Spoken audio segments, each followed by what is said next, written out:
15 नवंबर को जनजातीय गौरव दिवस के रूप में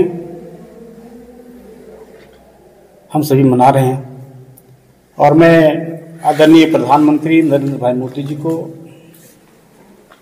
जनजातीय समाज की ओर से उन्हें बहुत बहुत आभार व्यक्त करना चाहता हूं कि उन्होंने जनजातीय समाज को एक पहचान दिलाने के लिए 15 नवंबर 2021 को जनजातीय गौरव दिवस के रूप में इसे स्थापित करने का उन्होंने काम किया। और बिरसा मुंडा जी का जन्म 15 नवंबर को हुआ और उस शुरू से ही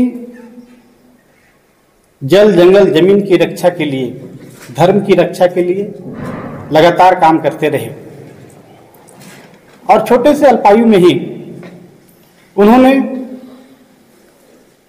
धर्म के बचाने के लिए, यहाँ की जमीन को बचाने के लिए लगातार काम किए। और मैं तो बताना चाहता हूं कि भारत की गाथा तभी पूरी होती है जब हम आदिवासियों के जीवन को पढ़ते हैं, आदिवासियों के जीवन पद्धति के बारे में जानते हैं।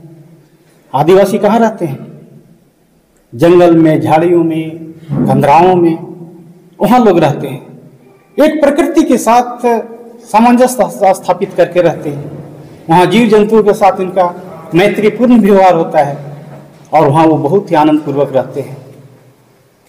तो इस तरह से आदिवासियों का जीवन जो है प्रकृति के साथ जुड़ा हुआ है।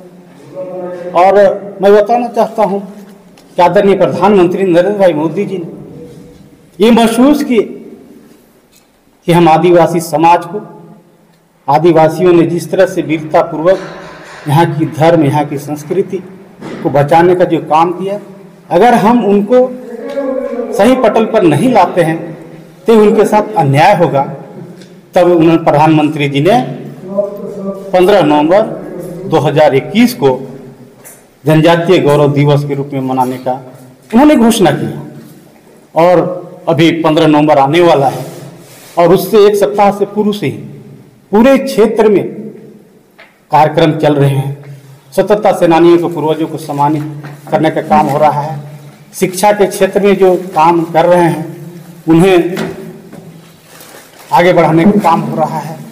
तो ये आज का जो प्रेस वार्ता है, मैं तो इस प्रेस वार्ता के माध्यम से देश के यशस्वी प्रधानमंत्री नरेंद्र भाई मोदी जी को, जो दबे कुचले, जहां इतिहास जानता भी नहीं था, इतिहास के पन्ने में लाने का काम, देश पटल पर आदिवासी जनजातीय स्वतंत्रता सेनानियों को आगे लाने का काम, सम्मान देने का काम यदि कोई प्रधानमंत्री जी ने किए हैं तो नरेंद्र भाई मोदी जी ने किए हैं, भारतीय जनता पार्टी की सरकार ने की है।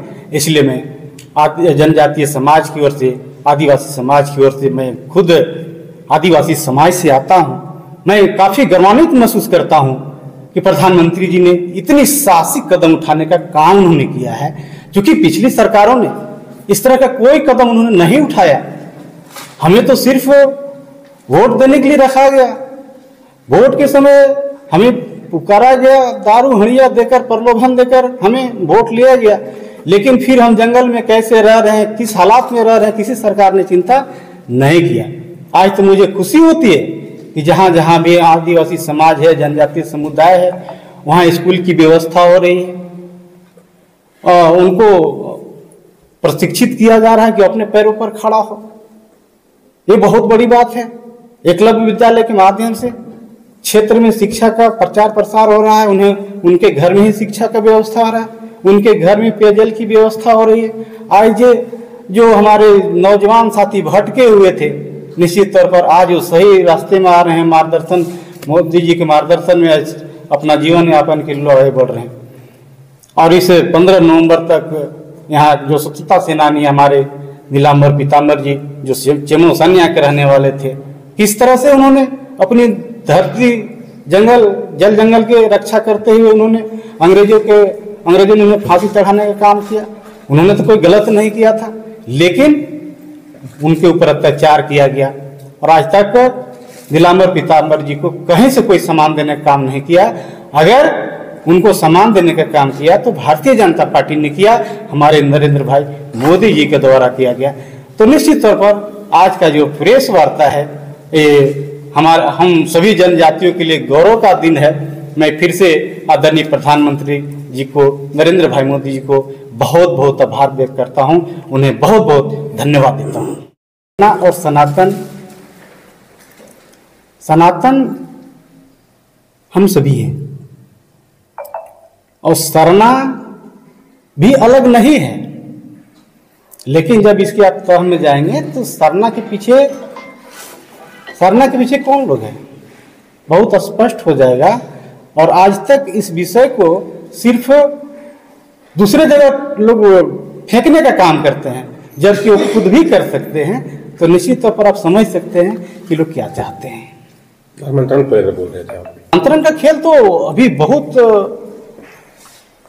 युद्ध स्तर पर चल रहा है। इसको हम इस भाषा में कहें तो कोई अतिशयोक्ति नहीं होगा, क्योंकि आज लोग गांव में जा रहे हैं और गांव में जाकर भाई भाई को लड़ा रहे हैं, घर को तोड़ने का काम कर रहे हैं। उनकी जो पुरखा का जो सनातन संस्कृति और उनका जो पूर्वजों द्वारा जो कार्यक्रम होते हैं, पर्व त्योहार होते हैं, उसको दूषित कर रहे हैं। अब मैं बताना चाहता हूँ, कर्मा है, कर्मा पर्व का एक निश्चित समय होता है, उसकी समय सारणी होती है और एक ही दिन में पूरा कर्मा होता है, ना कि अलग अलग तारीखों में नहीं होती है कर्मा। और वहाँ पे शुद्ध उसको हम कहते हैं कि हम रक्त नहीं देखते हैं, गांव की भाषा में रक्त नहीं देखते, खून नहीं देखते हैं। लेकिन ये जो लोग दूषित करने वाले लोग हैं, वो कर्मा के नाम पर बेढंगे तरीके से डांस करना, मुर्गा का बलि देना, खसी का बलि देना, ऐसी कोई कर्मा पर्व का कोई परंपरा नहीं रही है। लेकिन आज ऐसे भ्रमित लोग कर्मा में मुर्गा का बलि, खसी का बलि, इवन की शराब का सेवन करना, ये सब बिल्कुल मना है। क्योंकि हम लोग के पूर्वज भी, हम लोग भी कर्मा को बहुत शुद्ध तरीके से मनाते हैं, लेकिन ऐसा करने की परंपरा नहीं है। लेकिन बीच वाले लोग जो हमारे संस्कृति को भी दूषित कर रहे हैं, हमारा संस्कार को दूषित कर रहे हैं, हमारे धरती को भी दूषित कर रहे हैं, तो ऐसे लोग हमारा अभी बह गई जमीन है, आदिवासियों की जनजातियों की जमीन है, बह गई जमीन है, उसमें लोग हक जताना चाहते हैं कि मेरा जमीन है। चूंकि कर क्या रहे हैं कि हमारे ही भाई को फोड़ ले रहे हैं और उससे कह रहे हैं कि नहीं ये तुम्हारा जमीन है। तो निश्चित तौर पर ये बहुत बड़ा प्रश्न है और इस प्रश्न को हम सबको मिलके चुनौतीपूर्ण तरीके से निपटना होगा और उनके जो नापाक इरादे हैं उसको रोकने की जरूरत है। और इस दिशा में हम सभी जागरूकता फैला रहे हैं, लोग अब समझ भी रहे हैं। क्योंकि जैसे इस क्षेत्र में उरांव जनजाति परिवार के लोग रहते हैं, तो उरांव परिवार के लोग भी जब उनकी मौत होती है तो उनको आग दिया जाता है, उनको जलाया जाता है। लेकिन इस परंपरा के लोग उसको दफनाने का काम करते हैं। तो निश्चित तौर पर कई जगहों पर ऐसी घटना घटी जहां पे लोग इस चीज को करने से रोके, या फिर जो धर्मांतरित हो चुके हैं तो फिर उन्हें अपने जमीन में या फिर अपने इर्द गिर्द उसको कहीं दफनाने भी नहीं दे रहे हैं। तो अब इस बात की अब समझदारी बढ़ रही है कि निश्चित तौर पर हमारी परंपरा, हमारा जो संस्कृति है, जीवन पद्धति है, उसको ये लोग दूसरे तरफ ले जाना चाहते हैं। तो अब हमारे नौजवान साथी भी सतर्क हो रहे हैं और इस हम अभियान भी चला रहे हैं कि हम अपना जो संस्कृति है, सनातन संस्कृति है, हमारा जो परंपरा है, जो हमारा पूर्वज रास्ता दिखाए हैं, उसी रास्ते में हमको आगे बढ़ना है और ऐसे भ्रमित लोग के चक्कर में नहीं पड़ना है।